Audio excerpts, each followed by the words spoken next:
Hello दोस्तों, welcome to toppers village. दोस्तों अब हम करेंगे miscellaneous exercise chapter number 16 probability. ये अपने लिए लास्ट एक्सरसाइज है और इसके बाद में अपना कोर्स कंप्लीट हो जाएगा। तो अब देखो, इस जो ये एक्सरसाइज है मिसलेनियस एक्सरसाइज और जो कि प्रोबेबिलिटी की भी है, तो प्रोबेबिलिटी के तो नियम लगेंगे। यहाँ पर मैं एक और चीज़ बता दूँ आपको, अगर परम्यूटेशन एंड कॉम्बिनेशन जो अपना सेवन्थ या कौन सा, हाँ शायद सेवन्थ चैप्टर था ना, अगर उस पर पकड़ है ना, तो ये वाली जो एक्सरसाइज है वो आराम से हो जाएगी।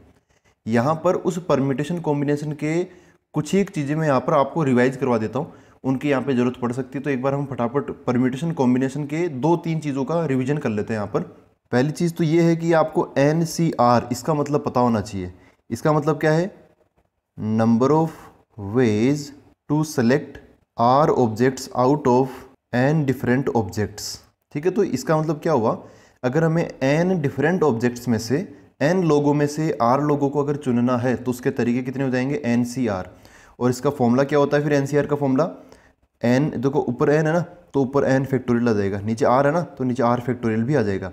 नीचे एक और चीज़ आएगा, वो क्या है? इन दोनों का अंतर, मतलब N-R का फैक्टोरियल। ठीक है, तो ऐसे हम इनको सोल्व कर लेते हैं और फैक्टोरियल की फिर प्रॉपर्टीज यहाँ पे लगती रहती है।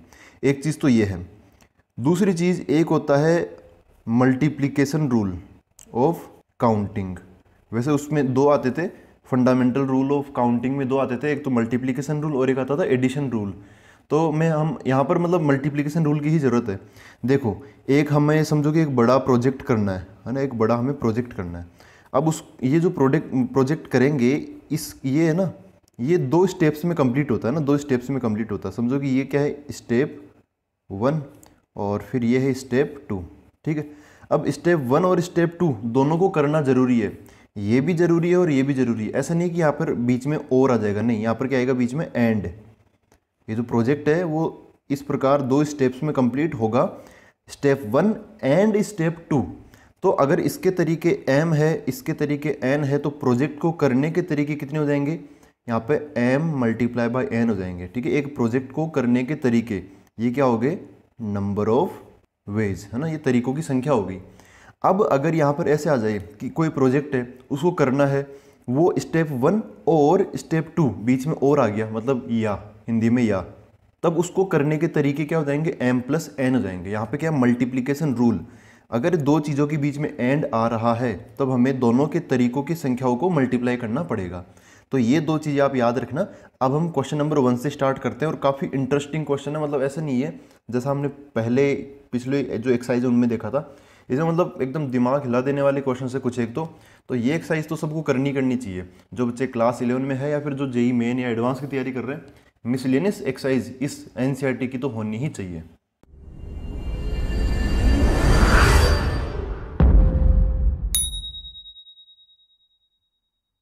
तो दोस्तों क्वेश्चन नंबर 1 ये है miscellaneous exercise on chapter number 16 probability का।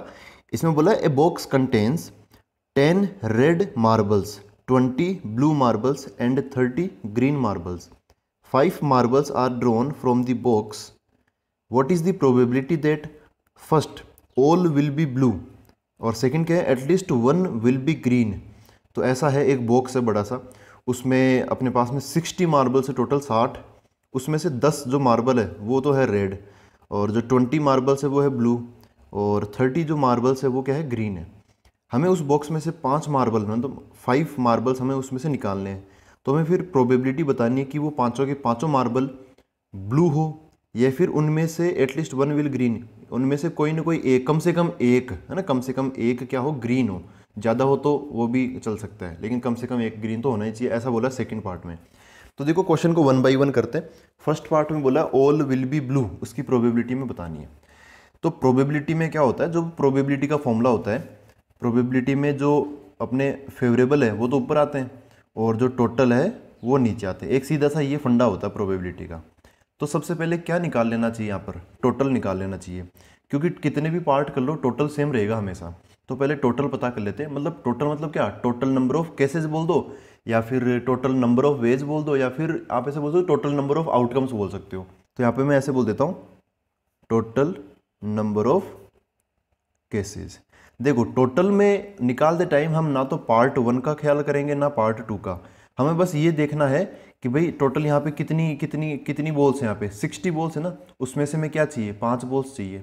तो टोटल नंबर ऑफ केसेस क्या हो जाएंगे, देखो 60 में से आपको 5 बॉल्स ड्रॉ करनी है, तो क्या ये यही तरीका तो लगाना पड़ेगा। यहाँ पर ऐसा नहीं है कि जो 10 रेड मार्बल्स है ये सेम के सेम है, अगर सेम होता तो क्वेश्चन में बोला जाता आइडेंटिकल, क्वेश्चन में ऐसा नहीं बोला। इसका मतलब जो 10 है ये रेड तो है, लेकिन समझ लो अलग अलग क्वालिटी के हैं या फिर उनमें अलग अलग डिजाइन है ओवरऑल रेड, लेकिन सब के सब 10 आपस में अलग अलग है ना। ऐसे ही 20 जो ब्लू है वो आपस में अलग अलग है, लेकिन उनमें कुछ ना कुछ करके ब्लू कलर उनमें आता है 20 के 20 में, ऐसे है। तो यहाँ पर क्या बोला कि NCR का मतलब क्या होता है, N में से R ऑब्जेक्ट्स को चुनने के तरीके होते हैं NCR, और यहाँ पे फॉर्मूला दे रखा है। यहाँ पर हमें टोटल नंबर ऑफ केसेस चाहिए, तो 60 बॉल्स में से अगर हम 5 बॉल्स ऐसे चुन सकते हैं तो वो टोटल में ही आएगा, क्योंकि इसमें हम ना तो पार्ट 1 देख रहे हैं जिसमें क्या बोला है ऑल ब्लू, या फिर कैसे कैसे भी आ सकता है इसके अंदर। तो टोटल केसेस कितने हो जाएंगे, 60C5। टोटल 60 बॉल्स में से 5 बॉल्स का चुनाव, ये क्या है टोटल। तो हमने स्पेसिफिकली सारा ही ले लिया, तो ये 60C5 यहाँ पर बन गया। तो टोटल तो हो गया अपना। अब हम पार्ट 1 पर आते हैं। पार्ट 1 में क्या बोला, ऑल आर ब्लू है ना, ऑल विल बी ब्लू, या कुछ भी लिख लो, सभी ब्लू होनी चाहिए। सभी ब्लू मतलब ये जो पांचों बॉल्स है ना, ये पांचों की पांचों बॉल्स क्या होनी चाहिए, ब्लू होनी चाहिए। तो ये जो पांचों ब्लू बॉल्स है ये कहाँ से निकली होगी, अपने पास में उस बॉक्स में क्या है 20 ब्लू बॉल्स है ना, वहीं से तो ये 5 बॉल्स निकली होगी है ना। तो टोटल जो ब्लू बॉल्स है वो कितनी है, 20 है। इन 20 ब्लू बॉल्स में ही अपने लिए 5 ब्लू बॉल्स निकली होगी। तो इस बार अपने जो फेवरेबल केसेज हैं वो कितने हो जाएंगे, हम चाहते हैं कि ब्लू बॉल ही आए, तो हमें इन ब्लू में से ही 5 को सिलेक्ट करना पड़ेगा। तो क्या हो जाएगा 20C5 आ जाएगा, ठीक है 20C5। इसको और इसको सोल्व करने की जरूरत नहीं है, क्योंकि बहुत ही बड़ा एक्सप्रेशन यहाँ पे, बहुत ही बड़ा नंबर आएगा है ना, लाखों करोड़ों में आएगा, तो इनको सोल्व करने की जरूरत नहीं है। खैर अब हम इसकी प्रोबेबिलिटी बता सकते हैं, प्रोबेबिलिटी ऑफ ऑल ब्लू। तो आप इसे डायरेक्ट भी कर सकते थे, देखो ऑल ब्लू चाहिए तो नीचे तो आएगा टोटल, तो टोटल में ब्लू वगैरह किसी का ध्यान नहीं रखेंगे, टोटल 60 में से 5 चुन लेंगे, या फिर आप ऐसे अलग से निकाल के रख लो, वो यहाँ पे नीचे आ जाएगा। फिर चाहते हैं ऑल ब्लू, तो फिर पांचों के पांचों ब्लू आ जाए, तो फिर हमें किस में से सिलेक्ट करना पड़ेगा, जो ब्लू है टोटल 20 उनमें से सिलेक्ट करना पड़ेगा। तो ऐसे हुआ अपना पार्ट 1। अब पार्ट 2 देखते हैं। देखो पार्ट 2 थोड़ा सा अलग है और थोड़ा सा डिफरेंट है, कॉम्प्लिकेटेड आपको लग सकता है, लेकिन देखते हैं उसको। तो देखो दोस्तों पार्ट 2 ये है एटलीस्ट 1 ग्रीन। वो जो 5 बॉल्स हम चुनेंगे ना, 5 बॉल्स जब हम लेंगे तो उनमें से एटलीस्ट 1 क्या होना चाहिए, ग्रीन होना चाहिए। एटलीस्ट का मतलब क्या होता है, कम से कम। तो 5 बॉल्स में से कम 1 ग्रीन होना चाहिए। तो अगर दोस्तों अगर आप इस चक्कर में पड़ गए तो देखो क्वेश्चन है ना बहुत अजीब सा और लेंदी हो जाएगा। आप बोलोगे यार 5 बॉल्स में से 1 ग्रीन ले लेते हैं ना, ऐसा हो सकता है जैसे 4 अदर हो जाए, 4 ओ मतलब अदर, और 1 ग्रीन हो जाए, या फिर 3 अदर हो जाए और 2 ग्रीन हो जाए, या फिर 2 अदर हो जाए और 3 ग्रीन हो जाए, ऐसे 1 अदर और 4 ग्रीन हो जाए, या फिर 0 अदर और पांचों के पांचों क्या हो जाए, ग्रीन हो जाए। तो ऐसा ऐसा तो इतने सारे केस बन गए ना यार। तो इनको सोल्व करने से बढ़िया है इतना मत करना, ये काफ़ी मतलब गलत हो जाएगा, मतलब गलत ऑब्वियसली कैलकुलेशन ज़्यादा करोगे तो कहीं ना कहीं कैलकुलेशन मिस्टेक भी हो सकती है। तो इनको करने से बढ़िया है, देखो एक केस यहाँ पे बच गया। हमने 1 ग्रीन लेने की सोची, 2 ग्रीन लेने की सोची, टोटल 5 तो में निकालनी है, तो 5 ग्रीन भी आ सकती है और 0 अदर आ जाएगी। एक केस बच गया, वो कौन सा है, वो केस ये है कि 0 ग्रीन और 5 अदर, ठीक है। तो वैसे हम ये वाला केस नहीं चाहते है ना, वैसे हम ये वाली चीज़ नहीं चाहते। हम क्या चाहते हैं, इनमें से आए, क्योंकि इनमें से आप देखो एक न एक ग्रीन तो आ ही रहा है, कम है ना, एटलीस्ट 1 ग्रीन, इन सब में एटलीस्ट 1 ग्रीन तो आ ही रहा है। हम चाहते हैं ये आए।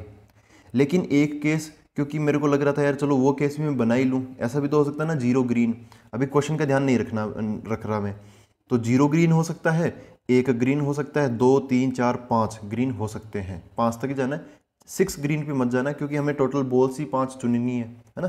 तो आप आगे मत सोचना। तो टोटल ये केसेस बन सकते हैं है ना। तो अब देखो हमें चाहिए ये चाहिए, इसके अंदर कितने केस है, 5 केस है। इससे बढ़िया देखो क्या करें, ये सारे केसेस मिलकर क्या बना लेते हैं, टोटल बना लेते हैं, नहीं बना लेते है ना। ये सारे केस मिलकर क्या बना लेते हैं, टोटल। अगर हम ये वाला केस निकाल लें और टोटल में से ये वाला केस माइनस कर दें तो फिर यही तो बचेगा, है ना। एक चीज़ को निकालने के दो तरीके मैं बता रहा हूँ। कैसे? एक तो आप डायरेक्ट वही चीज़ निकालो जो क्वेश्चन में पूछी है, या फिर आप क्वेश्चन में जो पूछी है ना वो चीज़ मत निकालो, जो नहीं पूछी वो चीज़ निकाल लो और फिर टोटल में से जो चीज़ नहीं पूछी वो माइनस कर दो। तो देख लेना कि किस में ज़्यादा फायदा हो रहा है, जिसमें हमें कम केसेज या कम मेहनत करनी पड़ रही है वही तरीका आप लगाना। तो इस बार मेरे को ये वाला तरीका ज़्यादा सही लग रहा है। तो इसको निकालना है, इसको नहीं निकालना, तो पहले मैं जो नहीं निकालना वो निकाल लूँगा और फिर टोटल में से उसको माइनस कर दूंगा, तो फिर जो निकालना है वही बचेगा। देखो, तो ये पहले मैं निकाल लेता हूँ। देखो, प्रोबेबिलिटी ऑफ, मैं से बोल दूँ probability of at least one green, ये तो हमें चाहिए। तो टोटल में से जो हमें नहीं चाहिए वो माइनस कर देता हूँ। तो इसको ऐसे बोल देता हूँ, equal to 1 minus probability of no green. देखो इसके अंदर क्या है, 5 अदर है, 5 ओ एंड 0 ग्रीन है। तो 0 ग्रीन मतलब नो ग्रीन, एक भी ग्रीन बॉल नहीं आई। तो एटलीस्ट 1 ग्रीन आने के लिए हमने टोटल, देखो ये टोटल है, टोटल प्रोबेबिलिटी यही तो होती है। टोटल प्रोबेबिलिटी कितनी होती है? 1 से ज़्यादा थोड़ी होती है प्रोबेबिलिटी। तो हम क्या करेंगे, जो ग्रीन नहीं आए उसकी प्रोबेबिलिटी को 1 में से माइनस कर देंगे। तो फिर नो ग्रीन का डैश मतलब कॉम्प्लीमेंट लग जाएगा, तो नो ग्रीन का उल्टा हो जाएगा, मतलब ग्रीन आ जाएगा। तो फिर एक ग्रीन भी हो सकता है, एक से ज़्यादा भी हो सकता है, मतलब एटलीस्ट बन जाएगा। तो ये तरीका सबसे बेस्ट है। 1 माइनस, देखो नो ग्रीन, एक भी ग्रीन ना आए, तब कैसे करना पड़ेगा? एक भी ग्रीन ना आए, पांचों अदर आ जाए। अच्छा, पांचों अदर में क्या है, ये देखो ये वाला, ये ग्रीन है, इसमें यहाँ पे मैं डोस ऐसे बना देता हूँ, डैश डैश, ठीक है। तो इनमें से एक भी ग्रीन ना आए, फिर जो पांचों बॉल्स है वो कहाँ से आए? इनमें से आए, या तो रेड में से आ जाए या ब्लू में से आ जाए, फिर कैसे भी आ जाए, 2 रेड 3 ब्लू, या फिर पांचों के पांचों रेड, कैसे भी आ सकता है। तो इनमें तो हमें फ़र्क करने की जरूरत ही नहीं है। ये 10 और ये 20 है ना, रेड और ब्लू मिला के बोल दो आप, क्योंकि इनमें तो कोई क्वेश्चन पूछा ही नहीं ना, क्वेश्चन बोला कि ग्रीन ना आए। तो 10 और 20 ये कितने हो गए? 30 हो गए। वो जो पांचों बॉल्स है अदर, मतलब ये रेड या ब्लू, इनमें से ही हम चूज़ कर लेते हैं पांचों, और ये वाला तो हट ही जाएगा। तो यहाँ पर क्या बन जाएगा, नो ग्रीन। तो 30 में से हमने 5 चूज़ कर लिया, डिवाइड बाई टोटल, देखो टोटल तो वही आएगा 60C5, ठीक है। ये नीचे वाला क्या है? टोटल। और ये ऊपर वाला कौन सा है? फ्रॉम रेड एंड ब्लू, ठीक है, फ्रॉम रेड एंड ब्लू। मतलब ग्रीन नहीं आने की प्रोबेबिलिटी में हम क्या करेंगे, रेड या ब्लू में से चूज़ कर लेंगे। और रेड कितनी है? 10 है, और ब्लू कितनी है? 20 है। तो टोटल कितना हो गया? 30 हो गया ना। तो 30 में से 5 हमने चुन लिया इनमें से। तो अब ऐसे करके हमें एटलीस्ट 1 ग्रीन मिल जाएगा। तो ये था अपना फर्स्ट क्वेश्चन। ये दोनों ऐसे आंसर होंगे, इसमें भी इसको सोल्व करने की ज़रूरत नहीं और इसमें भी इसको सोल्व करने की ज़रूरत नहीं है। अब हम देखते हैं क्वेश्चन नंबर 2। तो दोस्तों क्वेश्चन नंबर 2 ये है, 4 cards are drawn from a well shuffled deck of 52 cards. मतलब इसमें से हमें 4 कार्ड निकालने हैं। What is the probability of obtaining 3 diamonds and 1 spade. यहाँ पे मेन चीज़ मैं बताऊँ क्या है, देखो एंड, बीच में क्या लग गया? एंड लग गया। तो अगर आपको इसमें इनके तरीकों की संख्या निकालनी है, नंबर ऑफ वेज चाहिए, तो फिर एंड के हिसाब से हमें मल्टीप्लिकेशन रूल लगाना पड़ेगा, ठीक है, जो कि हमने अभी क्लास की स्टार्टिंग में डिस्कस किया था। तो 3 डायमंड और 1 स्पेड आना चाहिए। तो 3 डायमंड एंड 1 क्या आना चाहिए? स्पेड आना चाहिए, ठीक है, ये हम चाहते हैं। और वैसे टोटल में क्या आ जाएगा? टोटल में कुछ, ये 4 कार्ड कुछ भी हो सकते हैं। तो पहली चीज़ हमेशा आप सबसे पहले क्या निकालो? Total number of veg. यही प्रोबेबिलिटी में होता है ना, जो फेवरेबल है वो ऊपर आएगा, फिर नीचे टोटल आएगा।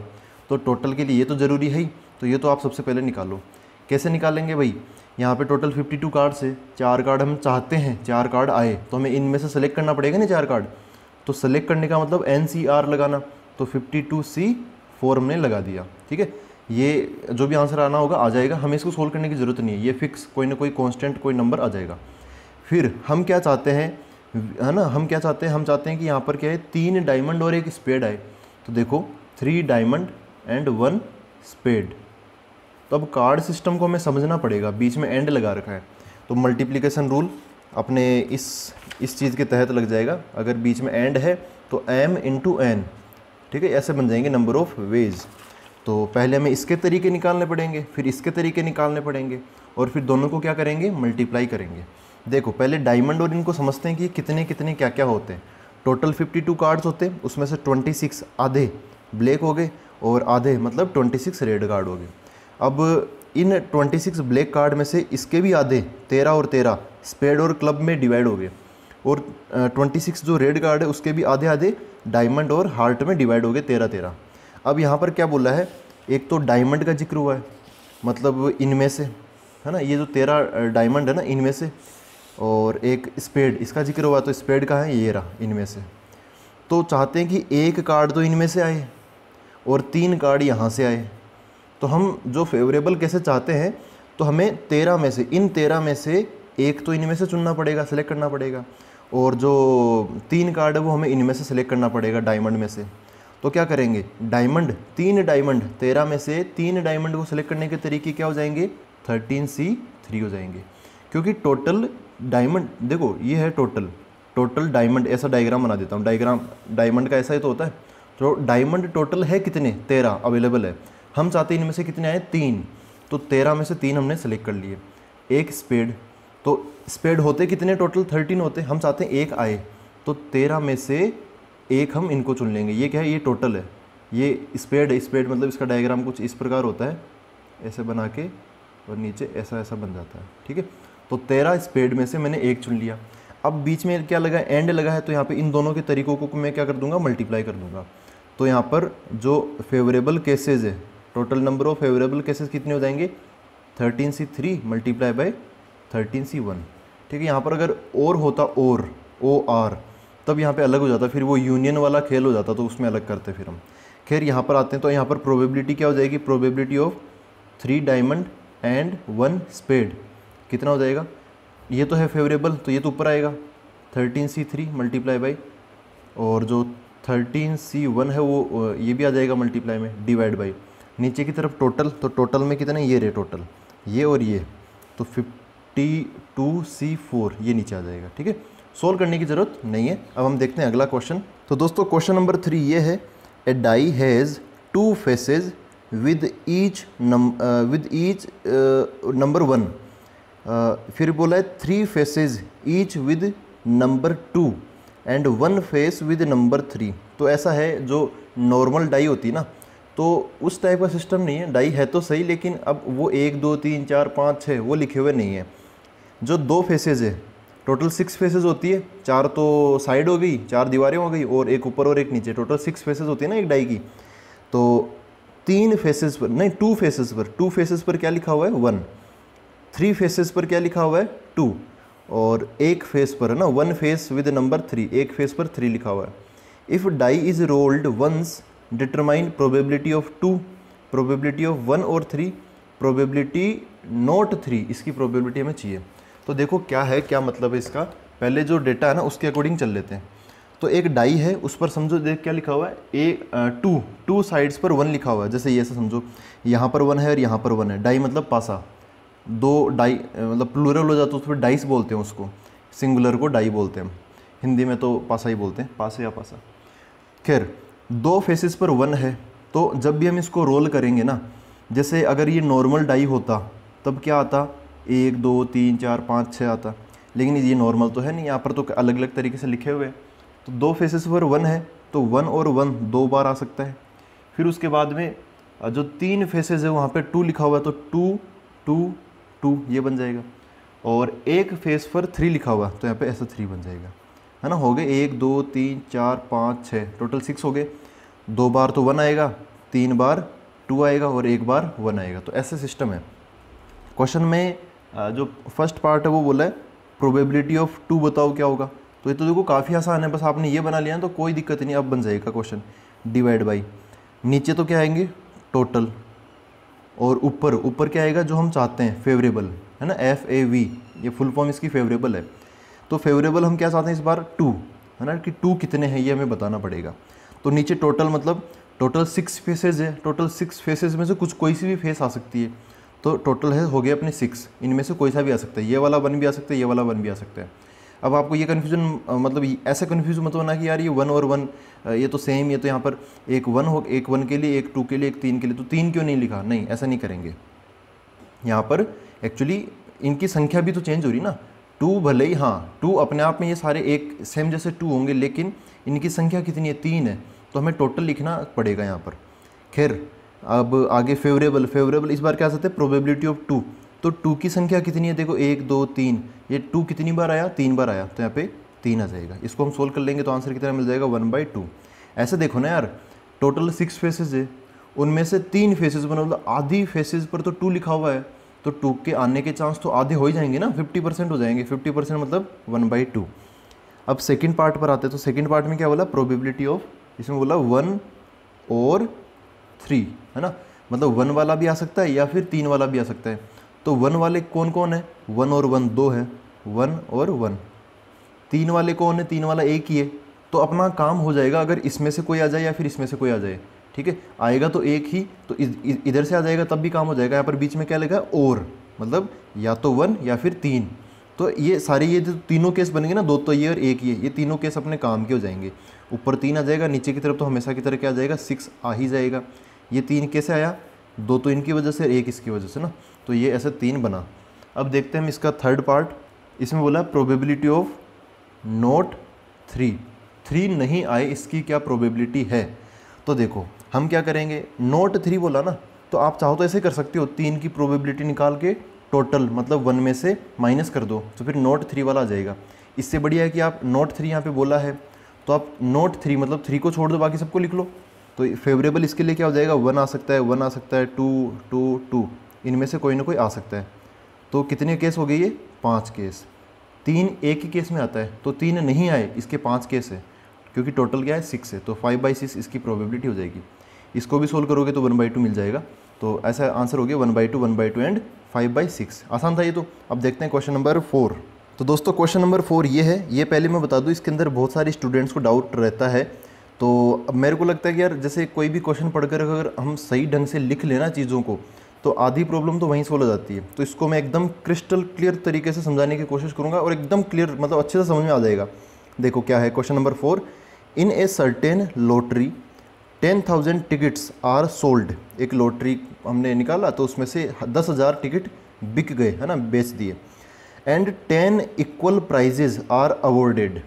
मतलब क्या है कि अब देखो इन्हीं में से जो लॉटरी में क्या होता है, जैसे 10,000 टिकट है, तो इनमें से कोई खास 10 नंबर है ना, यहाँ पे 10 प्राइज़ है यहाँ पे, तो इनमें से किन्हीं 10 टिकट पर इनाम है, मतलब वो प्राइज़ मिलेगा अगर वो नंबर आ गया। तो समझो कि ये जो 10,000 टिकट है ना, इन पे ऐसा लिखा हुआ है 1 से लेके 10,000 तक गिनती लिखी हुई है, काउंटिंग है ना, 1 से लेके 10,000 तक ऐसे नंबर लिखे हुए हैं। तो उनमें से कोई खास 10 नंबर वो प्राइज़ मनी रखते हैं।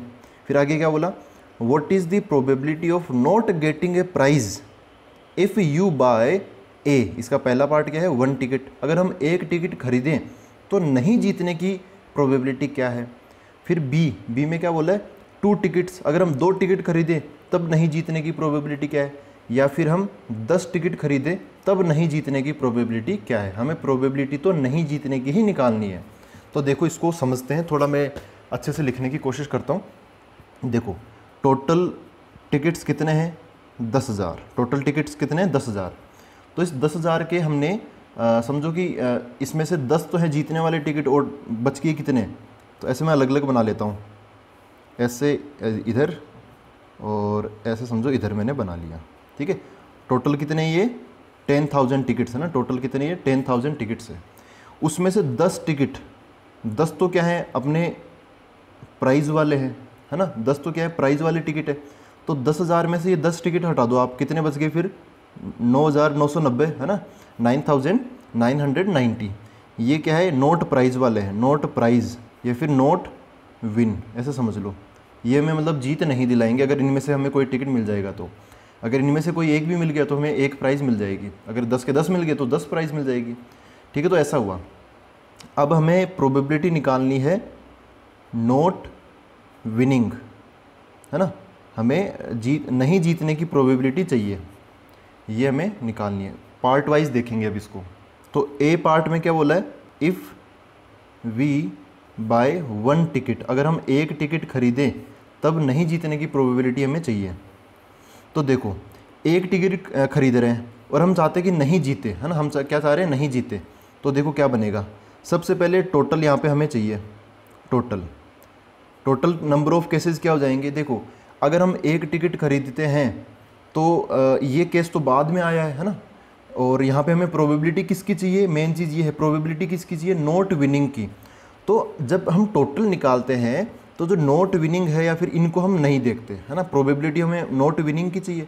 ये तो कोई खास स्पेशल केस हो गया ना, इसको भुलाओ। अब यहाँ पे जो चीज़ें बच गई उनके अकॉर्डिंग आप टोटल केसेस बनाओ। टोटल टिकट्स कितने हैं, 10,000। फर्स्ट केस में हम कितने टिकट चाहते हैं या फिर हमने कितने टिकट खरीदे, वी बाय 1 टिकट, एक टिकट हमने खरीदा है। तो टोटल केसेस में क्या जाएगा, फ़िलहाल हम 10,000 में से एक टिकट सेलेक्ट कर रहे हैं, तो 10,000 C1, ठीक है। अभी इसके बारे में मत सोचना, प्रोबेबिलिटी ऑफ नॉट विनिंग चाहिए तो इसको मत देखो आप कि इनमें से लेना है या इनमें से, ऐसे मत देखो। टोटल मतलब टोटल में से लेना है। हम कितने टिकट खरीद रहे हैं, एक टिकट खरीद रहे हैं, तो वो टोटल हमें केसेस बनाने तो किस में से खरीदेंगे, ऑब्वियसली 10,000 में से तो खरीदेंगे, हमें क्या पता ये कौन से तो 10,000 C1 हो जाएंगे अपने टोटल केसेस। तो फिर अब बताओ कि फेवरेबल केसेस क्या हो जाएंगे, फेवरेबल केसेस। अब फेवरेबल क्या है, नॉट विनिंग। हम चाहते हैं कि हमें प्राइज़ ना मिले, है ना, नॉट विनिंग या फिर नॉट प्राइज़ या फिर कुछ भी लिख लो आप यहाँ पे। तो प्राइज़ नहीं मिले, इसलिए जो हम एक टिकट खरीदेंगे वो हमें कहाँ से खरीदना चाहिए, यहाँ से खरीदना चाहिए, क्योंकि ये हमें प्राइज़ नहीं दे पाएंगे। तो 9990 C1, ठीक है। C1 क्यों लगा रहा हूँ, सेलेक्ट करने के लिए। अगर मैं यहाँ लगाऊंगा तो फिर आगे की जो पार्ट्स है ना, 2 टिकट खरीदना, 10 टिकट खरीदना, वो ज़्यादा आसान हो जाएगा। 10,000 C1 ये कितना होता है, ये होता है जब आप NCR का फॉर्मूला लगाओगे। NCR का फॉर्मूला क्या होता है, n factorial upon n - r का फैक्टोरियल और r का फैक्टोरियल। तब जब आप NC1 की वैल्यू निकालोगे ना तो NC1 की वैल्यू n आती है। मैं आपको ऐसे बता दूँ, स्पेशल केस है, मतलब ये जनरली अगर हम प्रोबेबिलिटी या परम्यूटेशन कॉम्बिनेशन या वो करेंगे ना, कौन सा बाइनोमियल थ्योरम, तो ये हमें याद हो जाएगा कि NC1 n ही होता है। तो 10,000 C1 क्या हो जाएगा, 10,000 ही हो जाएगा, ठीक है। और 9990 C1 ये कितना हो जाएगा, 9990 ही हो जाएगा। अब हो गया फर्स्ट केस में टोटल और ये आगे, तो प्रोबेबिलिटी निकाल लेते हैं अब। तो प्रोबेबिलिटी कितनी आएगी, फेवरेबल कितने, ये 9990 डिवाइड बाई टोटल कितने हैं, ये 10,000। यहाँ पर ये आसान था इसलिए मैंने सोल्व कर लिया। जब टफ हो जाएगा तो मैं इसको हाथ में नहीं लगाऊंगा, 0 से 0 कट जाएगा, क्या बच जाएगा 999 अपॉन 1000, ठीक है। ये क्लियर हुआ। अब हम सेकंड पार्ट देखते हैं। अगर ये क्लियर नहीं हुआ तो एक बार आप वो अगला वाला पार्ट देखना, वो नहीं होगा तो उससे अगला भी देख लेना। तो फिर तीनों पार्ट जब करके देखोगे ना तो आपको एक ही टाइप का पैटर्न मिलेगा और क्लियर हो ही जाएंगी चीज़ें। तो दोस्तों नेक्स्ट पार्ट ये है, इफ़ वी बाय 2 टिकट्स, अगर हम 2 टिकट खरीदें तो नहीं जीतने की प्रोबेबिलिटी क्या होगी। तो नहीं जीतने में नीचे तो टोटल आएगा और ऊपर वही फेवरेबल केसेस आएंगे। तो सबसे पहले हमें टोटल निकालना पड़ेगा और फिर हमें फेवरेबल केसेस निकालने पड़ेंगे। तो टोटल क्या हो जाएगा, टोटल सेलेक्ट करते टाइम हमें 2 टिकट लेने हैं, तो टोटल हम 10,000 में से लेंगे 2 टिकट, तो क्या हो जाएगा 10,000 C2 हो जाएगा। अब हम फेवरेबल केसेस आते हैं, तो फेवरेबल केसेस और यहाँ पे जो लिखा हुआ है नॉट विनिंग, जिसकी हमें प्रोबेबिलिटी चाहिए, वही अपने लिए क्या होता है, फेवरेबल केसेस चाहिए, मतलब होता है। तो नॉट विनिंग ही अपने लिए फेवरेबल है। तो हम जीतना नहीं चाहते, तो ऑब्वियसली हमें जो 2 टिकट है वो यहाँ से लेना पड़ेगा, नॉट प्राइस, मतलब यहाँ से प्राइस नहीं मिलेगी हमें, यहाँ से लेना पड़ेगा। तो क्या बन जाएगा 9990 C2 ये बन जाएगा। तो ये जो फेवरेबल है वो तो ऊपर आ जाएगा 9990 C2 और नीचे की तरफ टोटल आ जाएगा 10,000 C2, ऐसा बन जाएगा।